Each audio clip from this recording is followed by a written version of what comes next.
Welcome back to another video on my channel. Today I want to do something a little bit different. My husband's out of town and I thought this would be the perfect opportunity to try to do a 24-hour reading challenge. I've seen other people do these. They look really interesting. I'm going to try my best to do 24 hours straight, but I don't know how feasible that is, but I'm going to attempt that. If I cannot do 24 hours straight, I will break it up in chunks and then do a full 24 hours. That way, I saw another video of somebody do it that way, but I'm going to be extreme and I'm going to try to do 24 hours straight. My husband's not here. He cannot stop me. He cannot stop these shenanigans that are about to take place. So, if you're interested in that, just keep on watching. Now, you might be asking, Cassidy, why are you doing this? This seems intense. And you would be correct. This is a little bit intense, but truthfully, my TBR pile has gotten out of control. I'm staring off at the side to it. I'm going to show you it in a minute, but it's gotten out of control, and I really want to buy new books. I want to buy new books. I'm bored. I want to get into it, but I told myself I cannot do that without reading through all the big lists of things I want to read. So let me show you the pile, and then we can go from there. Please don't look at my messy bedroom. But yes, this big tower right here with various books is my TBR pile. Now, some of these books are rereads, like Wicked and Son of a Witch and the Frankenstein book on top of it. I'm rereading those from middle school because I want to. But some of these are also indie books that I've gotten at book events. Some of them are recommendations or gifts from other people. Or some of them I started and I just never finished. I'm not a big DNFer. I am too stubborn for that. I like the idea of becoming victorious and doing it anyway. But these are the books that are in my TBR pile, and I'm trying to knock out at least 3 of them. I feel like I can do that in a 24-hour time period. So, wish me luck. Honestly, I'm not really sure which one to start off with. I just finished a book, and let me show it to you real quick. I just finished this. It's pitched as a horror sci-fi. I don't think there's a lot of horror in it. I think it's mostly sci-fi, but that's my opinion. So let me show it to you. I just finished Overgrowth by Mira Grant, and I have mixed feelings about this book. This book was a whole debacle, okay? Like, there was a water damage happening at one point in time. I'll get into the story time of it all later, but yeah, so this was something I was really, really excited about. I picked it up randomly from the bookstore. It's basically like if Invasion of the Body Snatchers happened, but through the perspective of the plant aliens. And when it comes to world building and talking about the aliens themselves, chef's kiss. No notes. Love all that. Love the chaotic alienness of it all. Perfect. Love that. When it comes to the characters, yikes. I kept waiting for them to get better. Not just the main character, I understand because she's literally like a transplant, and so she doesn't really think or feel like a human does. Low key, very autistic coded, and maybe a self insert. I don't know. I don't want to make assumptions about the author, but the other side characters were just so flat and repetitive and annoying, and the dialogue in this was not the best. So it makes me really sad because, again, I don't like saying a lot of negative things about other authors. I try to keep it positive where I can, but I think I'm just really opinionated because I was so hyped for this, and this had so much potential. And I don't know, I felt like the descriptions that were used for the world building and the love and care that went into that did not go into the characters themselves. And it's especially hard because the 2 side characters, the most prominent ones, are, her trans boyfriend and her Latina baddie best friend. And sometimes when you have flat characters from varying backgrounds, it's easy to read them as stereotypical. And, I don't, again, want to make assumptions of folks, but when you do that, like, in my opinion, like, if you can't write holistic people from various backgrounds, don't put them in your book. It's a touchy subject for white authors, and I say that because this is what this author looks like. Oh, hang on. This is what the author looks like. So I'm speaking to my own kin here. Just be careful, there's a lot of telling, not showing in this book, and I feel like you could handle things with more maturity if you just describe what's happening instead of telling us things. Like, surface level examples, we kept being told how much the main character and her boyfriend love each other, but in the beginning they're not even living together. They have a long distance relationship, which I don't judge. Before my husband and I got married, we were in a 4-year long distance relationship. I know the struggle. And maybe that's why I'm so critical, because there's ways to show romance through a long distance relationship or still in contact with somebody. that's not just like, oh, I haven't seen them in forever, but I'm flying to meet them. Great. Give me emotion. And then like they tell about like, oh, he's in love with me, he's in love with me, but I never see it. I never see any tender moments. I never see, you know, like long descriptions about the way he touches you, or the creative dialogue about what he says to you. It's more just like yes dear constantly. And with him being trans, she has a lot of exposition and like describing the scenes in the past in the beginning of the relationship. That's fine, but I feel like there's again more intimacy that can be shown, right? Like if you guys are laying up together, you know what do you see his scars on his chest when you guys are intimate, right? Do you touch them, or is he still touchy about you touching them? Or is it something that's normalized in your relationship? There's so many dynamics that could have been played here. And like there's one part, I should have saved this all for a review, but I'm just rambling. But anyway, there's also another part where she equates Latino people should know what it feels like to be an alien because they're often called aliens. And I just feel like that conversation wasn't done with very much tact. And if like again, if a Latino author wants to make that statement, go ahead. But for like a white woman to write that and to have this like, I don't know, it just felt like virtue signaling to me. And at this point, I'm over it. Just like, again, my husband's Latino, he's an immigrant. We have a very complex dynamic in our relationship, being from two different cultures, but also dealing with the American immigration system and our current political climate. So I understand that maybe people who don't have those experiences might not know how to write about them. But girl, phone a friend. Phone a friend, do some research, maybe go to ask people. I don't know, but it's just, again, I wish this was done a little bit more delicately and sensitively. But again, world building great, characters were let down, dialogue was repetitive and a little cringe at times. But that's my review. I should have saved that for my winter reads wrap up. I'll probably reiterate myself in that, but anyway, all that being said, I just want to let you know that's what I currently read. So I don't know if I want something similar or if I should like switch it up maybe a little bit, like to refresh my palette. I normally read a lot of horror or scary things, but as you saw on my list, there's some fantasy stuff. There's a couple of romance books in here. Maybe I should give the romance books a try. I don't know. Just variety is the spice of life, you know what I mean? So I think I'm gonna start with the book Give Me Butterflies, just because it is a romance one and I haven't cracked it open yet. I have a romance called Can't Spell Treason Without Tea, but it is very slow. It's supposed to be a cozy fantasy romance, like a lesbian one.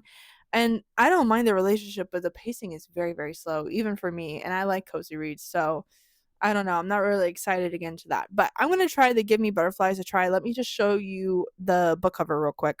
Of course, it's in the middle of the damn stack. Great job, Cassidy. But anyway, yes, this is the cover.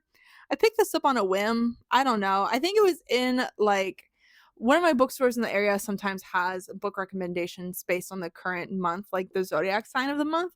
And I can't remember when I got this. Maybe it was Gemini. I don't remember. But I picked this up because of the zodiac sign recommendation. I should probably go in June because that's my birthday. I'm a Cancer. Oh, I think that's what it was. I was there in June, but they had the Gemini section out instead of the Cancer one.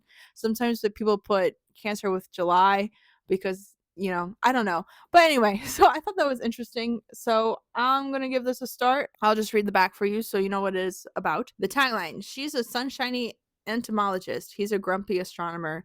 They are a match written in the stars. If only they can stop being so logical. Now with exclusive bonus content. Wow. Okay, Millie has never taken the expected path. Her childhood love for bugs and science led her to entomology, and her role as a curator inspiring museum visitors every day. It's her dream to run her own department, so when a rare director position opens, she's determined nothing will distract her from her goal, especially not Finn, her grumpy coworker with a permanent scowl, electric blue eyes, and endless supply of astronomy ties. Not that she spent much time noticing these things. Finn doesn't mean to glare at everyone, but he's juggling his role at the museum, navigating the grief of losing his sister, attempting to make his nieces smile, and trying not to ruin dinner for the fifth night in a row. He can't afford to let anything slip and certainly doesn't need more to deal with, especially not Millie literally stumbling into him with her bright smile and sunny optimism. He bugs her. She's too starry eyed for him. They can't deny their attraction, but can either afford to risk their heart. Okay, so I'm gonna try this. I picked it up because, you know, I'm a sucker for sunshine and grumpy, regardless of gender. I like that dynamic a lot. I feel like that's the dynamic in my relationship, so I'm projecting here. But I also like the idea of their like them being scientists and bugs and stars. I like all that. So I'm gonna start this. I will pause and record anytime I have a big thought or feeling, and yeah, feel free to watch me read. And for this book, we're using this owl bookmark. Look at him; he seems very concerned.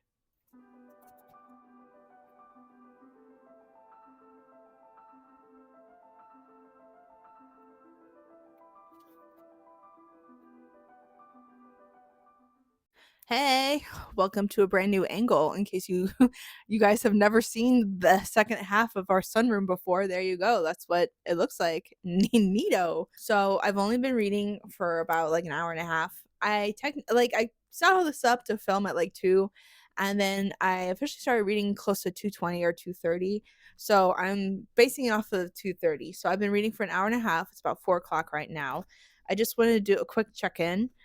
I am 65 pages into this, started chapter 10, and I like it so far. So the beginning had some editing issues for me. I just noticed some stuff and some inconsistencies that like again you might not notice if you don't have a writer brain like me that's constantly checking for stuff like that. Like I think one instance she's like, oh, she has a pen, and then like a few paragraphs later she's writing with her pencil. Where'd the pencil come from? I don't know. So just stuff like that, like a little bit of inconsistencies in the beginning. But now that it's really gotten into it, I like this a lot more. I should give a disclaimer that low key, I feel kind of like called out by this book, or like it makes me think like, oh my god, is this play about us? I alluded to a second ago that like I picked this up because it reminded me of my husband and I dynamic. I'm low key a little bit shook because so the main character is the astronomer guy, right? And he's the grumpy guy, but he also has dark features, a huge Star Wars fan, and has some mommy issues. And I sent that to my husband, and he was like, "Wow." And then the female main character is, a redhead. I know I don't have red hair, don't come for me, but when I met my husband, I dyed my hair red all the time, so I was a redhead when I did in fact meet my husband. Redhead, great ass. Listen, my ass is literally like infamous at this point, okay? Like I know you guys don't see it on here, right? You kind of just get chest view here, but I got a reputation, and the reputation is for that donk. And maybe one day you'll see it, but today's not the day. Anyway, so redhead, great ass, anxious mess who tends to over apologize for things or constantly apologize for things. And again, that's a critique I've received even from people who also tend to apologize for shit. Yes. And then I thought it was also interesting because they have a bit of an age gap. They are 5 years apart, with the girl being younger. My husband and I have an age gap in our relationship. We are 6 years apart, with him being older than I am. And, we met when I was pretty young, a little scandalous. We could talk about that later. But, it is what it is. Anyway, so yeah, I was like, what? And then also, this book really is getting to me because I love me a good dad. Oh, I love a good dad.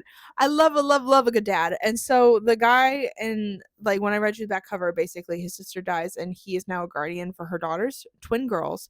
And Douglas and I always say, we go back and forth on having kids a lot, but he has always talked about wanting to be a girl dad. And honestly, I think he'd be a fantastic father, regardless of gender. But he is just like enamored with the power that comes with young ladies. In his view, they're smarter, they have bigger personalities, they have a greater sense of self. He didn't really have sisters growing up, so I think he's like enamored by this idea of a family full of women, and more power to that, because yes. But we always talk about like, oh, since we're older, our likelihood of twins might happen. So if we were to have children now, you know, like when we ruminate, we think about having a house full of girls, or at least twin girls, right? And so it's funny that that dynamic is at play here. We see girl dad in complete action here. And it's probably my age. I'm 30, but I love a good dad. Even when I was younger, daddy issues, but I love seeing a good dad. Oh, that's like the most attractive thing in the whole world to me. So this book is coming for me personally. It's got my number. I told Douglas, I'm like, are we a trope? Like, what's going on? Are we a romance trope? So yeah, I'm like 65 pages in, and I am enjoying it so far. So I'm doing a check in now, just letting you guys know my initial thoughts, the pros and cons, and informing you that I will probably be taking an early dinner today.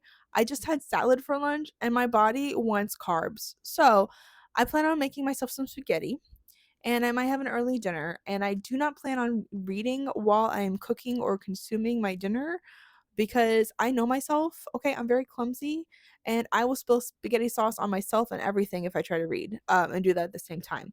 Which is also funny because this woman is also very clumsy and is spilling things and getting into car accidents, which again are traits that I also exhibit. So girl. Oh, and she was talking about potential nicknames, right? I didn't even tell Douglas this. She was talking about potential nicknames, right? For like when she becomes an auntie or whatever. And one of the nicknames she listed was Bubbles. And I literally had to do a double take because that's what Douglas calls me. I'm Bubbles. That nickname came about because he heard my grandfather refer to me as Boo Boo, which is again another kind of pet name is Boo Boo. Douglas was still learning English at the time, so he and his brain interpreted that as Bubbles and started calling me Bubbles, and it just kind of stuck. So that's my personal nickname from my husband is Bubbles, and so I was shook. I was like, "This woman is literally in my bedroom spying on me. Like, what the hell?" So reverting back, I'm gonna eat dinner, make some spaghetti. Maybe I'll show you a clip of the spaghetti in whatever show I'm watching. I think I'm gonna watch. I just started the first episode. I really like it. It's on Netflix. It's called How to Get to Heaven from Belfast, and it's the same people who wrote Dairy Girls. And if you haven't watched Dairy Girls, please do. It is the funniest freaking show. Very nostalgic. About Northern Ireland slash Northern Ireland in the 90s with all the politics happening at the time and teenage girls who are living during that. And they are so freaking funny. Oh my god, the person who wrote that show is writing this one. It is still a comedy, but it feels like some sort of weird mystery, spooky ookiness going on, which is right in my road. I love that. So yeah, I'll show you my spaghetti. I'll show you my clip. I'm gonna have dinner, and then I will clock in back here and tell you what time I start again. And yeah, we'll just keep powering through this book. Left that sort of feels like a right. Directly opposite you, there's a field. Look for a scarecrow with one arm, dressed a bit like. Maybe just call us a cow. Okay, so you may or may not be able to tell, but some time has passed. It is roughly 6 o'clock now. I've been gone a while because I made dinner, ate dinner, watched an episode of How to Get to Heaven from Belfast. Still a very good show. Highly recommend. I did dishes and called my husband real quick. And the sun keeps fading in and out right now. The sun's going down, so I apologize for all this. But I'm just here to tell you we're still going to be reading Giving Butterflies. I'm on chapter 10, page 65, and I'm going to lock in and read for quite a bit. So I'll pop back in here anytime I feel like something significant happens.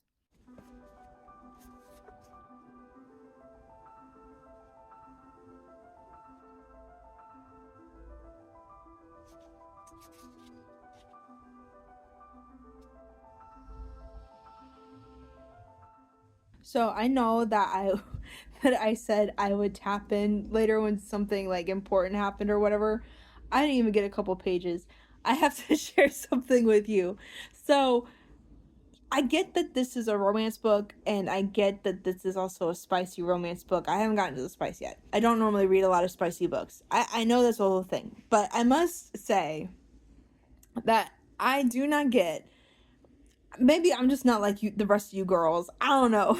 But like when I was reading this, they were literally like envisioning each other in suggestive situations from the jump, right? They were like focusing on the tightness of their clothes and stuff from the first page. And I'm just like, ma'am, do we not know the art of seduction? Are we all just like out here horny for random people wearing random clothes? That's crazy to me. I get it, your coworkers, but girl, from page one, I'm getting the whole like suppressed horniness tension type thing. There is no bill at all. It's just the same thing. So I at first I was like, okay, whatever. This is just them being them. I don't care. But tell me why I'm reading this and like she's going over to his house, right? To play with him and his kids. And you know, again, she sees him in his dad type clothes and can't, and is acting a fool, which I get it, relatable.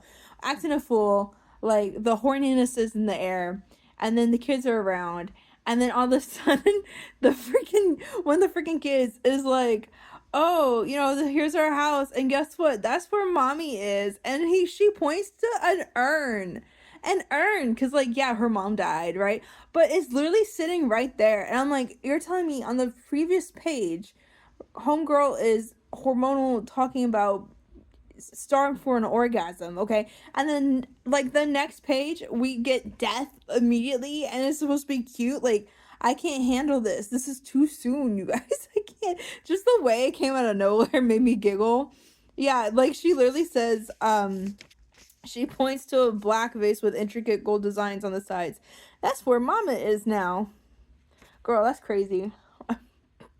I'm done. Hey, it's me again. So I'm on page 149 of this book, and I don't know, fam. So I recognize that again. I am a bit of a prude when it comes to things, and I'm reading this, and the dirty talk is happening, but I I keep finding myself judging, and like, not in like a completely like I hate it kind of way, but first of all, they're talking during the kitchen. They're talking all this mess in the kitchen. There's kids in the other room. maybe maybe it's because I don't have children, or maybe it's because my parents were never that way. Like, low-key, my parents are divorced. Spoiler alert, my parents are divorced, and I don't really have a lot of memories of them like flirting with one another or being affectionate with one another. Girl, their marriage was not the best. So this is new to me. Girl, the kids are in the next room. The kids are in the next room. What's going on? And then like, oh my god, I recognize that there is like particular language when you write these sorts of scenes, and it's going to hit for some people, not for others. But I read something, and like, girl, okay, so they're dirty talking in the kitchen, and my man is aroused, right? She leaves to take care of the kids, and he's got to like figure out how to calm down.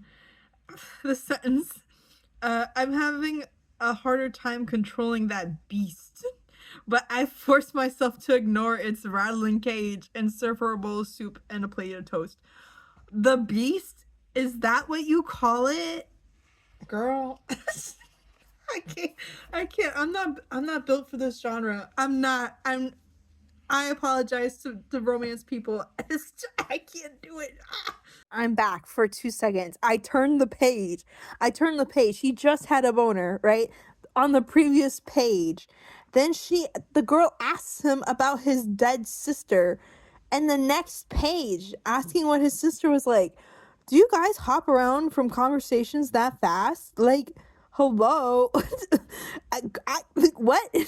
Like, I have a mood disorder. I'm bipolar. And my moods don't change that fast. What the hell? Hello. So I'm in a new spot. I'm in my bed. 1, because it's late. 2, I started my period right in the middle of this 24-hour reading challenge. So I'm not a happy camper, but that's okay. So right now it is, what time is it? Right now it is 10 o'clock for me.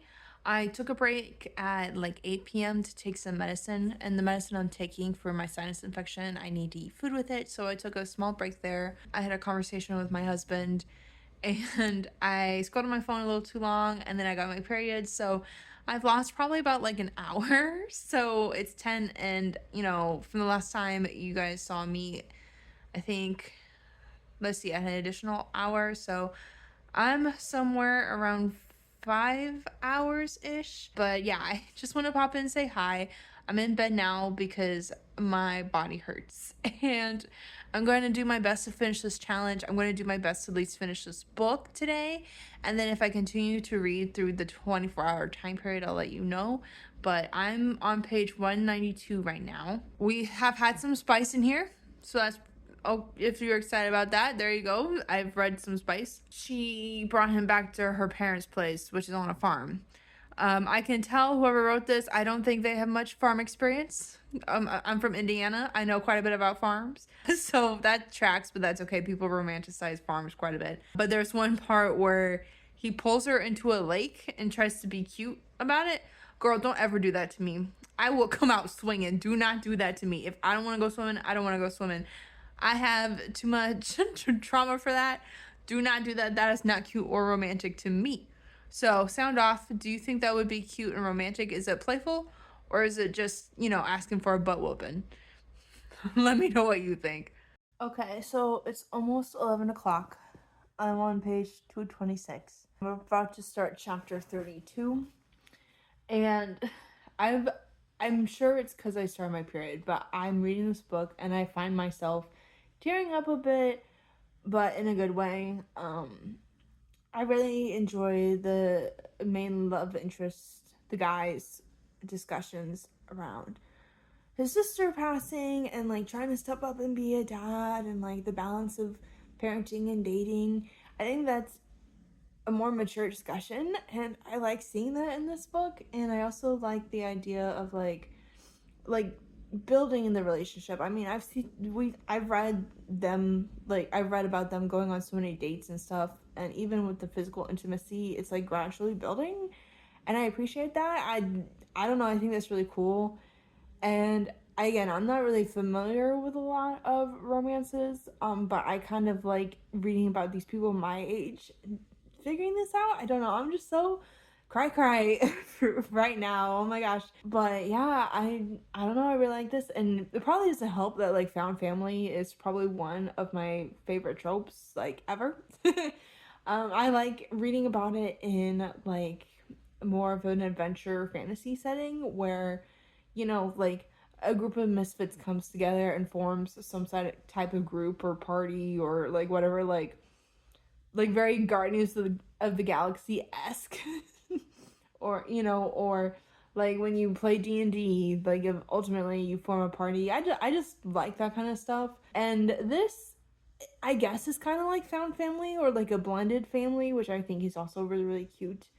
I'm just a sucker for that kind of thing, so yeah, I'm very positive thoughts for now. Like I like this book, and I think it's sweet, and yeah, I guess I'm just kind of emotional. My ovaries, I can feel them. So that might be coloring my perception, but I just wanted to do another check-in. I'm going to try to push out the last leg of this book. I still have a little bit more than 100 pages to go, but yeah, it's pretty good so far. Just checking in. I read a part I liked. This is surprise, surprise. But in chapter 32, they go shopping and they go to like nerdy stores, like a board game store and a bookstore. And again, those are the two activities my husband and I like to do. They brought a Wingspan. I think we actually have that game. Douglas has like 100 board games. I'm not even exaggerating. So I think we have that one. I don't know if we've played it. I think we might have actually. Yeah, we might have played Wingspan. But this man, she had suggestions. He bought 10 board games in a row. And if you know anything about board games, that is money, baby. Board games are expensive, girl. I don't think people realize they're expensive.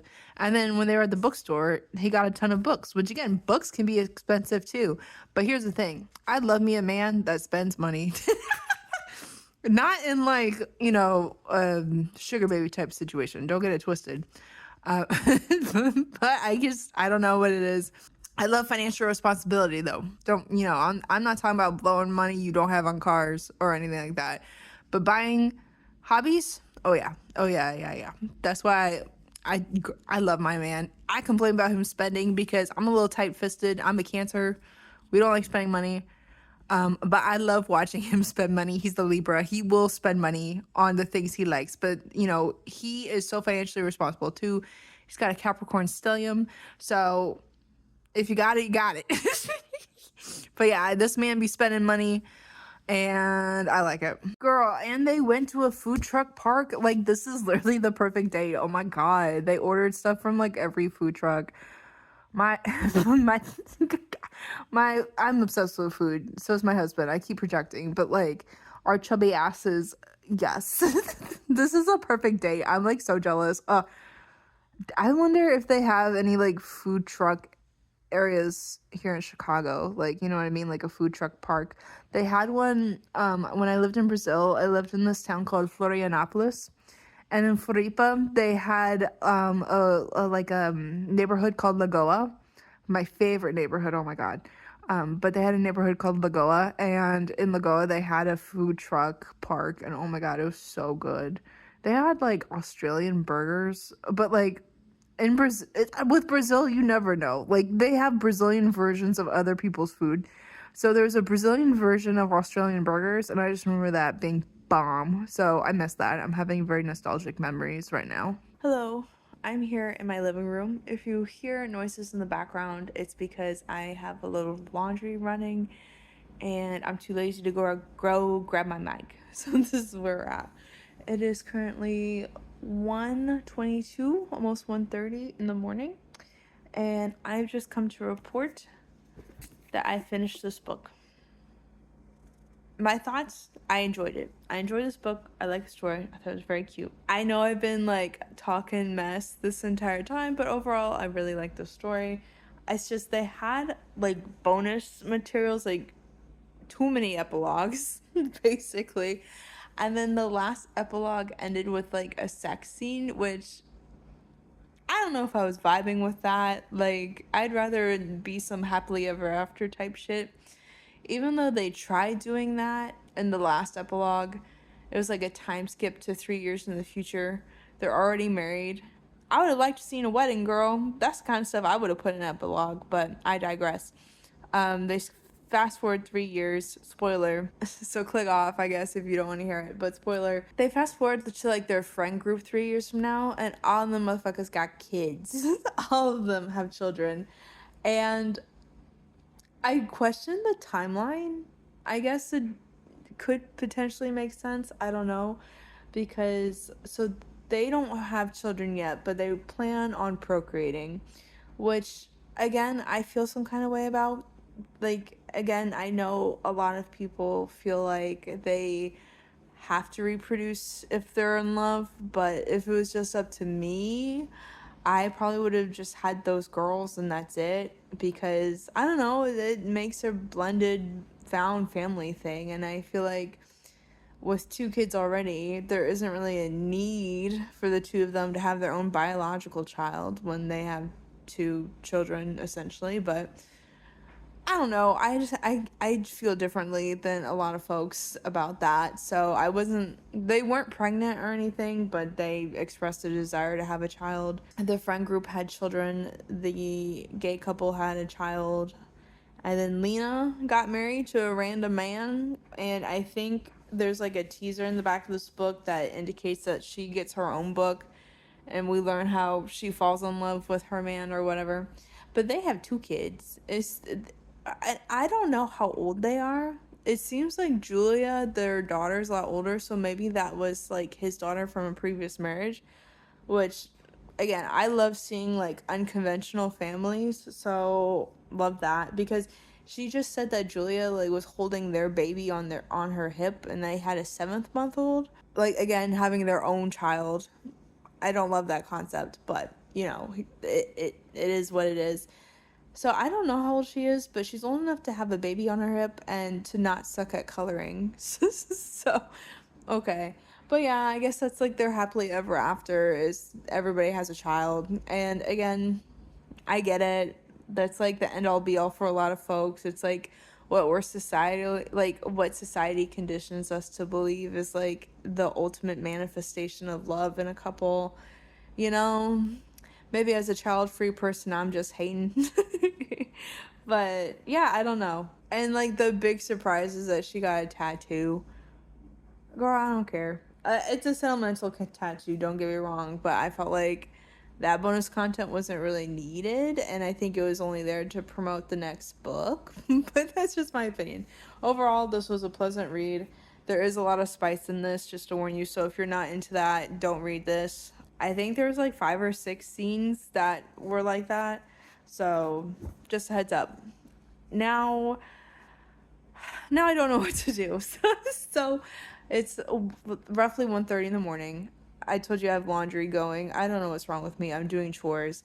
I might take a bit of a break to like eat a snack because I'm hungry and finish my chores. I have the laundry to finish and some dishes I need to do. And then after that, I don't know if I should start a new book now or if I should cheat and sleep and then finish the 24 hours at a different point. I counted the hours that I've been reading, and I've been trying to subtract time that I'm not actually reading the book because, like, I took a break to eat or I was scrolling my phone a bit. Sue me. I got problems. But I was trying to subtract time from that, like if I was calling my husband or whatever. And according to my math, I've read for 7.5 hours. So there's that. I'm not as fast as the other book YouTubers here on this channel. I'm not that fast of a reader. But 7.5 hours, I got this one book done. So that tells me I should have a couple done by the full 24 hours. But I'm going to take a break, a quick break here, have a snack, and then I'm going to check back in when I decide what book I want to read next. So, hello. I bet you guys are loving all of these dark, bare-faced, very intimate videos of my reading challenge. I apologize. This is not my normal setup. It's 2:30 in the morning. I did my laundry that I needed to do. I left the dishes in the sink and I changed and now I'm in bed. There's so many things I still have to do, but I'm not doing them now. I'm going to try my best. Oh my god. I'm going to try my best to stay up and read a bit more. I think I'm going to go with Vanishing Daughters by Cynthia Paleo. She is another Chicago-based author. This is my second book of hers. As you can tell, I started it, but I have not finished it yet. I don't really remember what's going on, but I'm sure I can figure it out. Cynthia Paleo writes a lot of fairy tale inspired thrillers, and I think this is one of them. She has a new book coming out, I think this year, that's based off of like Peter Pan. If you looked at my other reading videos, I read a different book of hers that was based off of like The Little Mermaid ish. Oh god, I can't remember it right now. I'm sorry, it's 2:30 in the morning, but editing me will put a picture of it or the title here somewhere. But yeah, so I'm gonna try to read that. If I fall asleep, I fall asleep. I apologize. But this is probably going to be the last video you see from me today, unless something eventful happens in the book. But yeah, thank you so much for being patient with me as I maneuver sleep deprivedness. You guys need to know that I'm somebody who loves sleep. I love sleep. I hate when I'm not getting sleep. I am somebody who would easily have 9 hours, 10 hours of sleep every day if I could. So, this is a big change for me. So, I appreciate you guys being patient while my body adjusts to this mess. Hi there. Good morning. It is the next day. I just want to be transparent with you guys. I fell asleep last night. I fell asleep at like 2:30, maybe 3. I ended up starting this, but I only read like a chapter last night and then I just completely conked out. So, am I cheating for the 24-hour challenge? Yes. I'm so sorry. But we're starting in bright and early. I woke up a little bit late and I spent some time getting ready. I took a shower, as you can see, but I did manage to get an hour of reading in this morning. So I'm going to put that towards my overall total, which is about at 8.5 hours now. So I'm just going to spend the afternoon reading. I'm going to eat lunch now, or after this filming, that's going to eat lunch, and then just spend the rest of the time reading this book. So, just a refresher, I'm reading Vanishing Daughters by Cynthia Paleo. I think I flashed this last night, but I didn't read the back to you, so I'm going to go ahead and do that. The tagline: He collects sleeping beauties. Okay. It started the night journalist Briar Thorne's mother died in their rambling old mansion on Chicago's South Side. The nightmares of a woman in white pleading to come home, music switched on in locked rooms, and the panicked fear of being swallowed by the dark. Bree has almost convinced herself that these stirrings of dread are simply manifestations of grief and not the beyond world of ghostly impossibilities her mother believed in. And more tangible terrors still lurk outside the decaying Victorian gravestone. A serial killer has claimed the lives of 51 women in the Chicago area. When Bree starts researching the murders, she meets a stranger who tells her there's more to her sleepless nights than bad dreams. They hold the key to putting ghosts to rest and stopping a killer, but the killer has caught on and is closing in, and if Bree doesn't answer the call of the dead soon, she'll be walking among them. So yeah, completely different vibe to what was being read yesterday. So this is my second Cynthia Playo book. I have another. Oh yeah, Forgotten Sisters. So I've read Forgotten Sisters, and now I'm reading Vanishing Daughters. This was gifted to me. I've done an author event with Cynthia Playo, and I've gone to some of her events. And this is actually a signed copy. Look at that. Was this one gifted to me, or was it Forgotten Sisters? I might be wrong. I think Forgotten Sisters was gifted to me. But anyway, I know Cynthia Paleo personally a little bit. We've done events together, and she always does like dark versions of fairy tales. She herself has a journalist background, and she covered a lot of crime here in the city of Chicago. She's born and raised here, and that did a lot to her like mental health because you report on so many negative things happening or bad things happening in the city, particularly with like young children and all this other stuff. Like crime is crime, crime is bad. So she's pivoted into creative writing, and most of her stuff is like twisted versions of fairy tales. I believe that's something she studies specifically is fairy tales, but they all have some sort of thriller element to them, crime or something. So a lot of them have to do with like obviously this is based off of Sleeping Beauty. The other one, Forgotten Sisters, I think is based off the Little Mermaid. And yeah, they always have some sort of true crimey type element to them. So if you're interested in that, look at that. She also writes in a more like sing song type of way where it's a little bit more dreamlike, a little detached. Her main characters tend to be people with not tied to reality logic. So and I have a video. Oh, sorry, I knocked this, but I have a video on that actually. Um, it was in my Mona Awad video because I went to a conference where she was a keynote speaker and she was giving a class on horror. And if you don't know who Mona Awad is, she wrote Bunny. It's a very popular horror book. It's one of my favorite books. But she wrote Bunny, and it's a similar style of writing where it's almost like kind of woo woo Alice in Wonderland type vibes, like a way of depicting madness that's almost like dreamlike and whimsical.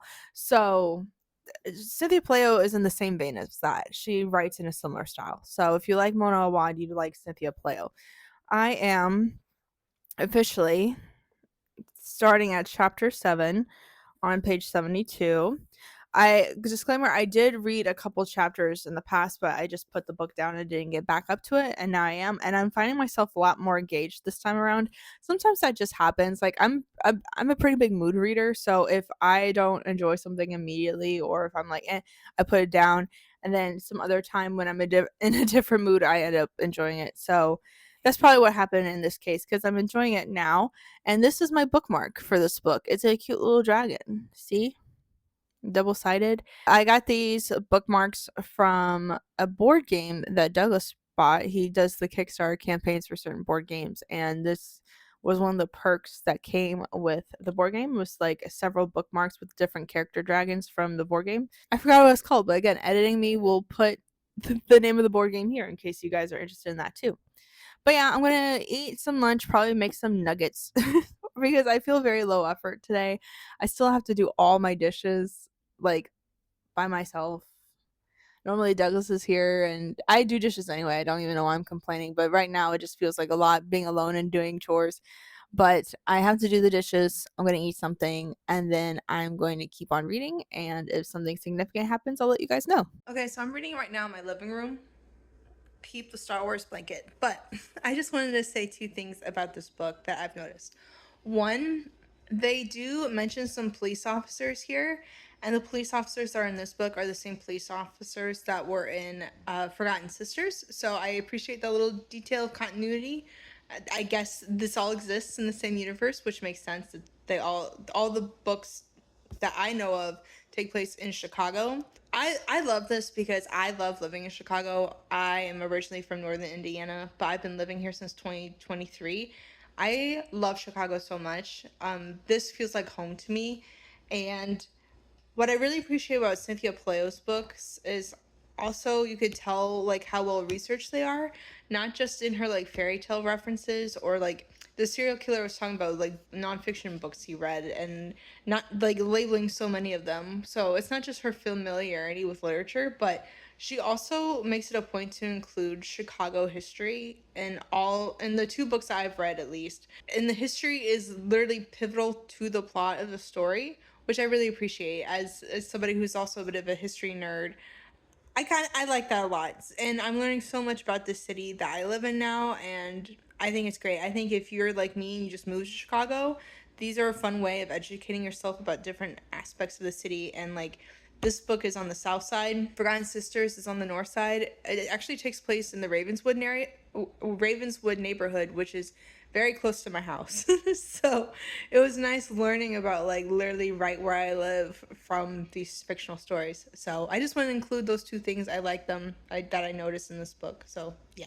Also, really quick, another thing just popped up in my brain. So I was reading this book, and there's one point where the main character, the girl, was talking about like true crime stories and how often the actions center the perpetrator of violence and not the victim, and was going on like this, not like rant about it, but just like mentioned it as a perspective how, you know, when we listen to true crime, we only get the details of the murder and the violence, but we don't get a lot of details of the victim a lot of times, or if we do, it's just like basic stuff. And then, or people seem interested more in how the crime was carried out. But then later on, a couple chapters later, because some of the chapters are written in the serial killer's perspective, and one of the later chapters, the serial killer actually kind of goes on, again, not a tangent, just like a casual mentioning of how he, by murdering these women, he's actively turning them into local legends and like perpetuating ghost stories and turning them into like almost like fairy tales, but he mentions more of like ghost stories and folklore. And he makes a comment about how in those situations, all the focus is on the victim. All the focus is on the details of their life, who they were. A lot of it becomes maybe exaggerated in a way, but still they're like remembered that way. But the person who did the violence isn't remembered in ghost stories. And in the serial killer's case, he says he prefers it that way because then he can keep doing what he's doing. But I really like that juxtaposition of the two characters talking about that and having such drastic perspectives. And I was like, oh, that's an interesting observation. And I just wanted to include it in this video for y'all. What do you mean that there's a buried nuclear reactor in Chicago? I did not know that.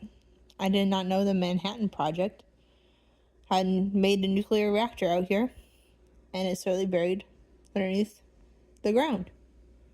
That's pretty scary. Hey there, I am back in the sunroom for a bit of a more official update, I guess. So, I had like about a 3 hour sprint of reading, and then I found myself falling asleep. It's probably just because I stayed up really late last night.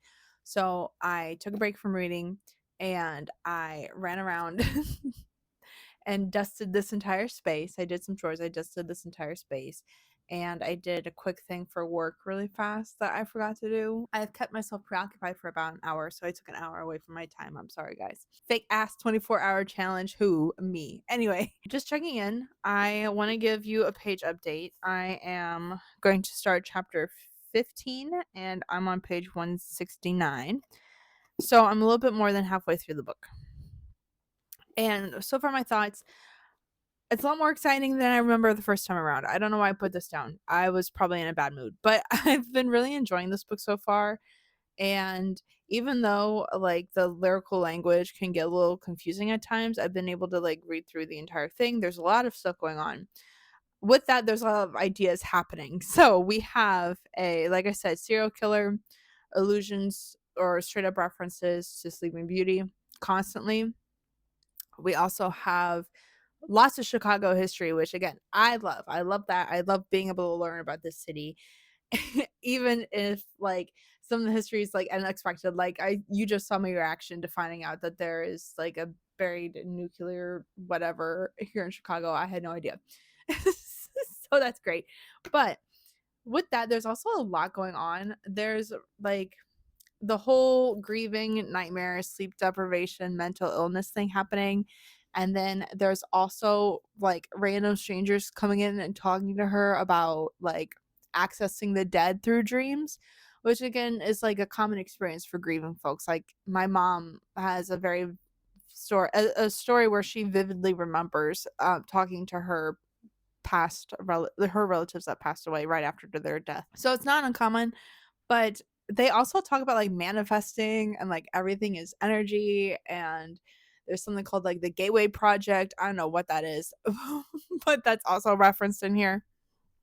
I'll have to look that up later. But there's the Gateway Project. They talk about like a specific street in Chicago that extends out into the burbs and how that's really haunted. And I love hearing more about Chicago history and stuff like that. But then they also talk about like limestone being a spiritual conductor, because limestone is like essentially made of dead things. And what else? Yeah, like the nuclear reactor being a cause perhaps of why people are seeing ghost stories. There's a lot going on. I'm interested to see how it all ties in at the end. Like I said, I'm a little over halfway there, so I think we're gonna get to the point where there's resolutions. So I'm excited to see how that goes. I just want to say too that this book I think is one of Cynthia's most popular ones. I think this has won the most awards. It's similar to Forgotten Sisters, where I can see similar patterns happening, but this is very exciting. So I'm interested to see how this ends, and I will keep you guys updated. But I should also make dinner at some point in time. I haven't eaten dinner yet, not exactly hungry. So I think I'm going to continue reading for a bit until I actually get hungry, and then stop to eat for that. Also, transparency's sake, my husband is flying home today. So when he lands, I'll be spending time with him. So I might only get a couple more hours in today and then have to extend the rest of the challenge to tomorrow.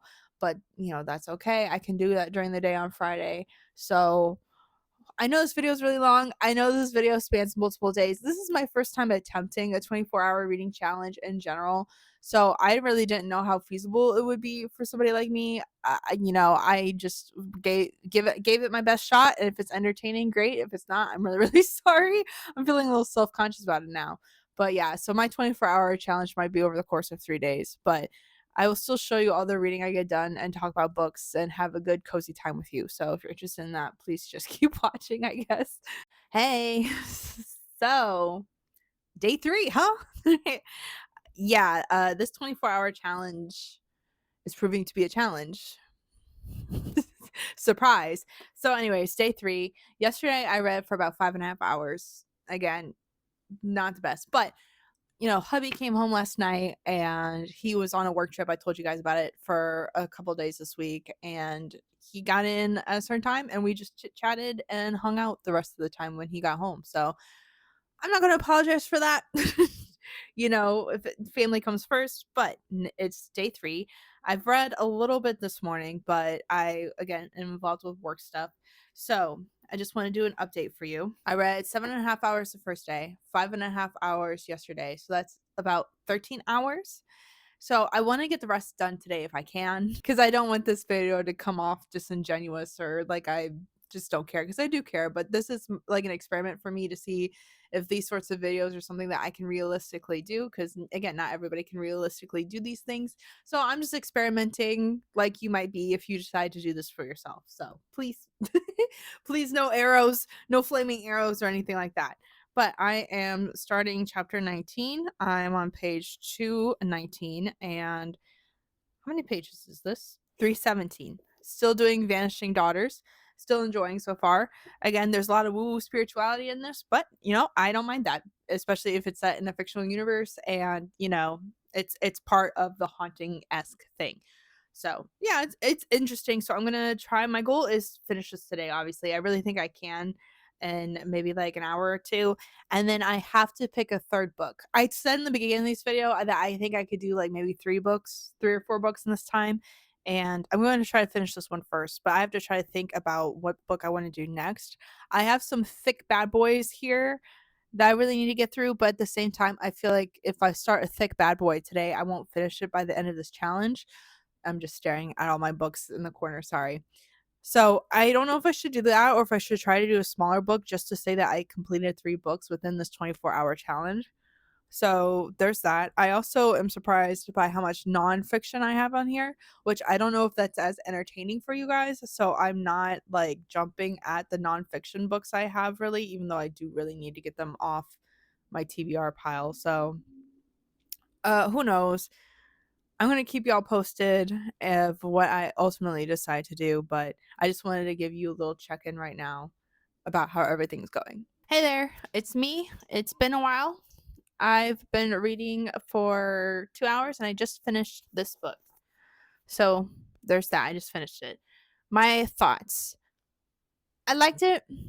If I had any criticism, I think I would just say that the pacing was a little bit off. Cynthia writes in a very lyrical style, very like whimsical, similar to like it's like gothic, but a little bit more dreamlike, like I told you before. So if you're not into like a very like Tempest style of writing, you might not like Cynthia's work. So just be on the lookout for that. So sometimes the pacing's off when you write in that kind of style because it slows things down. And then I also thought that while there was a lot of interesting ideas in here, I personally felt like some readers might get distracted by the plethora of like information or ideas in here, and it might impact their reading experience because, this is a haunted house story, this is a grief story, this is a mentally unwell story like sleep deprivation. There's also a serial killer and like a fairy tale, and like spoiler, there's like fairies involved and a blurring of reality. And yeah, I mean the point of it is that it's hard to distinguish what's real and what's not. That's like kind of the whole point of this. But I think if you're going into it thinking it's a traditional thriller, you won't like this. This is again a pretty accurate description, a pretty accurate marketing of like a genre bending type book. So if you're a fan of something specific, and you might get confused once things start getting their wires crossed, but I did like this book. I just wanted to say those disclaimers for people who might like read, because I saw the ratings online. I was like, oh, it's because people are expecting one thing and getting another mostly. And not saying that they're wrong. Everybody has the right to review how they want and have their own opinions on books for sure, for sure. But that would just be something I'd warn you about if you're interested in reading this. If that sounds appealing to you, give it a try, definitely. Again, I finished reading this one day. Before I picked it up, read it a couple chapters, put it down, haven't touched it again. But this time I felt myself enjoying the reading process during the day. So it really just depends for me, like what my mood is in. But yeah, I just finished that. And so if I'm doing my math correctly, I had 7.5, 5.5. I've read for 2.5 hours so far today. So that puts us at 15.5 hours, which means I still need around 8 more hours, 7.5, 8 more hours to go. So time to pick the next book. So what are we in the mood for, class? Let me see if I can turn my, there we go, camera here. What are we in the mood for, class? You see this, right? This is what I'm trying to do. Okay. So we have nonfiction at the top about zoology. We have the romance book that I cannot bring myself to finish because it's very cozy but very slow. We have a classic that I started that I never picked up. We have Dungeon Crawler Carl. I picked this up because everybody was talking good things about it, right? But tell me why the minute I bought it, my algorithm changed and told me that there's a lot of sexism in this book. That makes me really sad. So I don't know how to feel about this. I still want to read it for myself and get my own opinion, but I was like, damn it, right when I spend coin. Like, what? Okay, so we got Frankenstein, Wicked and Son of a Witch. We have some smaller indie books. This is an indie book, Perception Check, about D&D. I might do this one, actually. Silent Rhythms of the Heart, or Silent Rhythms of Shattered Hearts. That's an indie book. Nonfiction, Body Keeps Score. I was reading this and then I got triggered. This is a YA fantasy thing. I also have like a random, I don't even remember this. I think this is like a Jewish dark folklore type tale, but I just read like a folklore type book, so I might pass this on this one. And there's stuff in the bottom that I don't remember what it is, so we won't get to those. So from all these to pick out, let me see. Of course, I keep picking the middle books, and then I have to pick up the damn thing and like redo it again. Should I get the thin books out of the way and just like call it a day? But that feels like cheating, doesn't it? I don't know.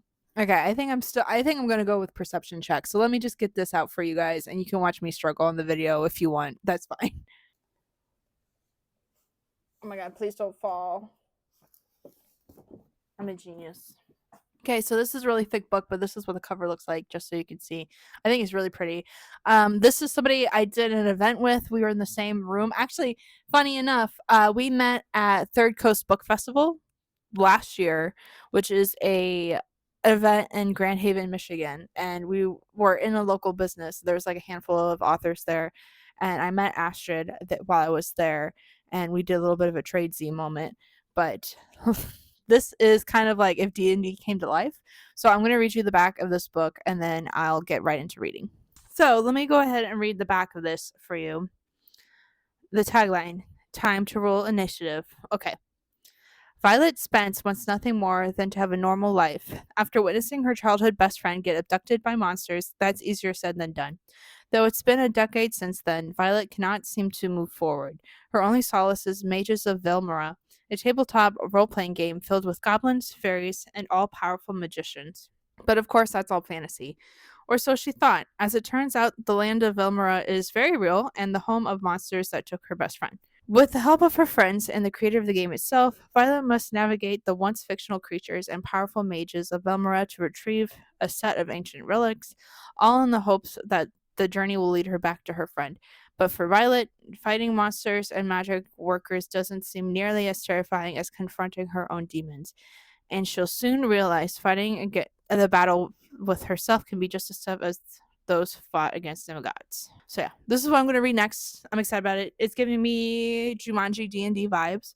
So let's pick out a bookmark at random and see what our reading combo is going to be for the next couple hours. Okay, and we got the Froggy. The Fantasy Froggy. This is also an extra little thing from Everdell, the board game. So we got a little Froggy guy. So yeah, I'm going to start this. This will probably be my last read for this little 24-hour challenge because she's a little thick.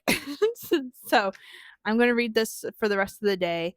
And then I'll let you know if anything like that jumps out of me comes up. I will make a comment here on the video like I have been. You guys have gotten a lot of awesome nasal shots because of that. But yeah, anyway, so I'm going to spend the next couple hours on this. Hey, it's me again, but I just wanted to show the map that's at the beginning of this book just so you guys can see. Look how cute it is. Hi. So, full transparency, it's been quite a while since we last checked in. I don't want to disclose how many days, but it's been a while. This challenge has proven to be very difficult for me. Very, very difficult for me. I don't know if it's just how my brain is wired or what, but I cannot sit still consecutively for that many hours and read, as I found out. I mentioned before I started this challenge because my husband was away working, like traveling for work. So I had a lot of time to myself and I thought this was something that was feasible for me. Turns out it's not.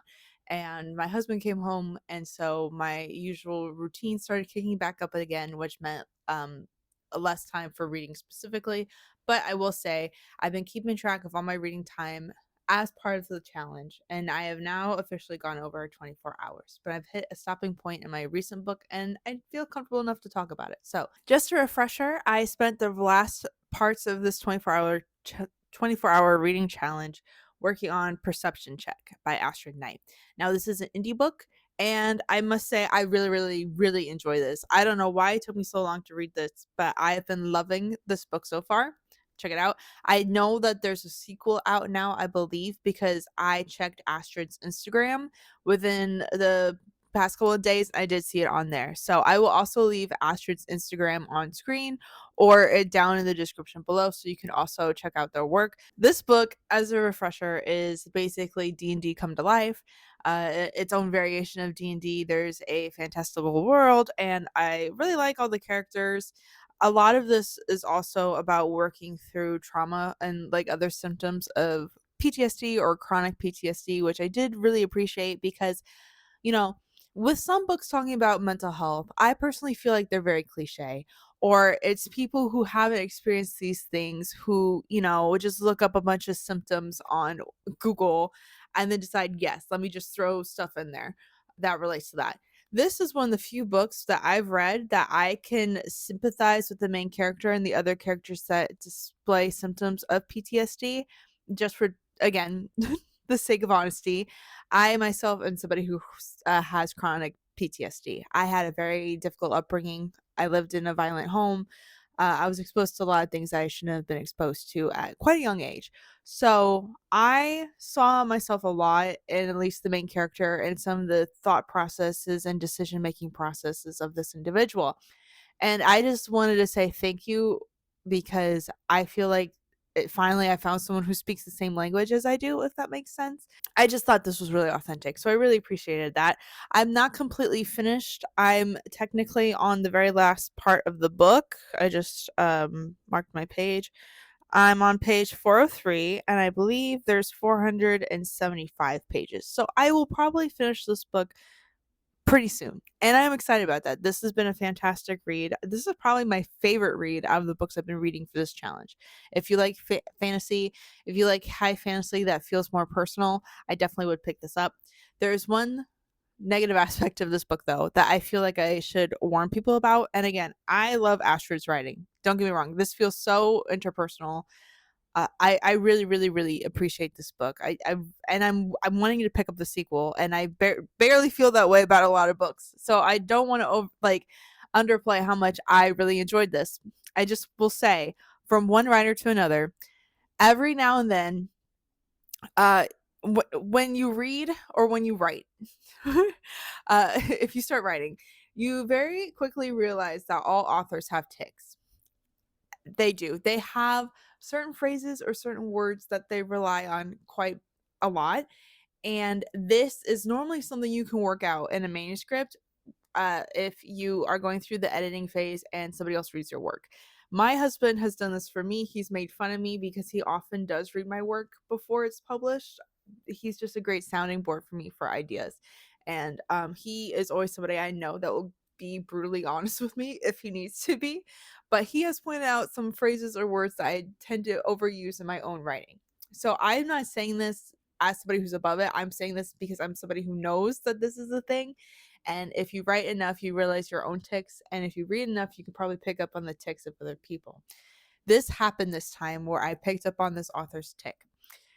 The phrase furrowed brow is used very extensively in this book.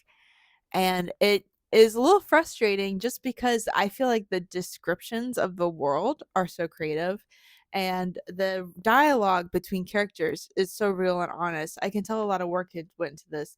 But when it comes to describing bodily reactions to things or facial reactions, that's where it falls flat. And I feel like this author uses that phrase furrowed brow as a crutch just because it appears so frequently. And I don't know if this was missed editing, but it became a bit of a distraction to me. Again, I am not saying that as somebody who's above it. I definitely do that too. And I'm sure some of my readers can find ticks of my own writing in my books. In fact, I challenge you to do that. I challenge you to read my books and tell me what my ticks are. And well, I'll have a giggle about it in the comments down below. But anyway, so I just want to include that. And again, that is literally my only critique with this book so far. My only critique is just that. And if that is the most basic critique of the book, then that is overwhelming praise. I don't want to seem catty or petty or anything, but that was literally the only thing that I could find a flaw with this book so far. So I'm very excited. I'm excited about the ending. I know that endings are the hardest to write, at least for me, but I really, really enjoyed this as somebody who's not even really into high fantasy or fantasy in general. I've always wanted to play D&D, but I can never find a group to play with me. And I don't know anything about D&D. I've never played before, but I feel like it would be something I would really, really get into. So I want to play. I know my husband has played a bit, but again, it's about finding a group, and I would prefer that group to be like in person or local. I know there's like some board game shops around here that might have D&D things, but I don't know. I just never put myself out there. And to be fair, I don't really have a lot of free time either. So maybe having a D&D campaign isn't realistic for somebody like me, but I don't know. But yeah, this has been perception check. And again, I've really, really, really, really enjoyed this book. So now let me just show you all of the books I've read so far. I don't know if I included Overgrowth into my count for this or not. I can't remember when I technically finished it. Yeah, it's been that long. I'm sorry. I've been very misleading, but it's been that long. But let me just show you the books that I know for sure that I've read over this 24-hour reading challenge, and then I might throw in Overgrowth at the end to make it look better than what it actually was. I'm sorry, I don't mean to be weird, but like the person that I saw this on YouTube that I got this idea from, I think she read like 5 books in 24 hours, and they were all pretty thick looking. They were a mix of fantasy, romantasy, and romance. And I was like, I was like, oh, I could do that. And now that I've done it myself, I'm like, friend, how do you do that? How do you do that? I don't know. I feel like when being because I'm on booktube as a independent writer, right? When you're on booktube as a reader, there's like different expectations of you, and you know what, she could lock in, okay? And I'm gonna find this account and put in my description because I was so impressed with how well she could lock in and get those books done, that I was like, wow. So I'm gonna put that down there. But anywho, I'm not one that can lock in. I apologize. My brain is just not wired that way. But let me show you the books I did manage to read during this time. I think the first book I finished was Give Me Butterflies, which is definitely a romance, and a spicy romance at that. So here's that for you. I did enjoy this one. I liked the dynamic between the two characters as somebody who also has a relationship that is very like Grumpy Sunshine esque. Yeah, that's what I remember about this book. I remember this book that a lot of dynamics between these characters reminded me of myself and my husband, and it freaked me out a little bit. So I was like, "Is this play about us?" But no, I do not work with insects. I am a writer, and I write a lot about the internet. And my husband is a software engineer who is a big Star Wars nerd, but he is not. He does not study space. But other than that, there was a couple of similarities. Take out Italian and swap Brazilian, and there you go. Okay, the second book I finished was Vanishing Daughters by Cynthia Paleo. Again, this is a signed copy. I've met this author in real life. We've done events together, so I'm a little bit biased when it comes to this. But I did enjoy this. I did like Forgotten Sisters better personally out of the two, but this is very much a like horror, thriller, gothic mixed with like fairy tale insurgents. And at this event I went to last week? Yeah. I went to a book event in Michigan, and I was on a horror panel, and one of the questions that was fed to me was like, or just fed to another author because she writes in this genre and then I added on to it. It's just like a resurgence of fairy tales or genre bending with fairy tales and horror, and whether or not like that we're fans of that. And of course the author who writes similar things spoke up and said she was in favor of it, but then I just added on to like if they wanted somebody else to read, I gave Cynthia Paleo a plug. And that person actually came up to me afterwards to get specific recommendations. So I told them about Vanishing Daughters and Forgotten Sisters, and I told them about other Chicago book events that happen and try to encourage them to come out. So, you know, there you go. Look at me plugging my friends. Hey. And then again, perception check. So I met Astrid at the same event a year prior. So it was Third Coast Book and Author Fest. I get confused on the title because there's a lot of words. But basically, when that event first started, the first year they were in operation, Astrid and I shared a space, and we did a book exchange type situation where I gave them one of my books and then I received a book in return. So this was the book I received, and again, I completely love this book. Yes, I'm very, very happy that happened. And I was glad I got to meet another indie author through that process. So, yes. And then I think I talked about this before when I started my reading challenge, but I think I technically finished it right before. And I just wanted to talk about it because I had a lot of opinions on this book. But this is Overgrowth by Mira Grant. And again, there's a lot of things I loved about this book, a lot of things that disappointed me about this book. But I love the idea of invasion of the body snatchers through the perspective of the alien plant. That was a lot of fun. But I do feel like a lot of the secondary characters fell flat, and the world building was cool, but this plot and the people in it weren't, which was really disappointing because I feel like this had so much potential. But that was just how I felt. So let's show off a final stack. And if you're mad that I included Overgrowth, I apologize, but I just want to look like I was flexing on these hoes. So let me show you. Okay, there's this stack in all its glory. Look at that. Woo! Varying genres, varying types of the books. So yeah, if I do this again, and that's a big if, please let me know what books you would recommend for me down in the comments below. I'm always looking for new recommendations. I feel like I'm the kind of person that does have a list of things they want to read in their head, but then when it comes to like going somewhere to buy them, I tend to frequent indie bookstores. I'm actually probably going to go this weekend. But when I do that, I just pick up random stuff. So I don't really adhere to my own list very well because either it's not available there at the time or I just change my mind. I'm a mood reader. I have a Gemini Venus, if that makes any sense to y'all. I have a Gemini Venus and a Gemini Mercury, and my Lilith is in Gemini. I'm revealing a lot of information about myself, but technically that's a Gemini stellium, I guess. So I have a lot of Gemini energy. I just kind of like flop around and don't really stick to one thing.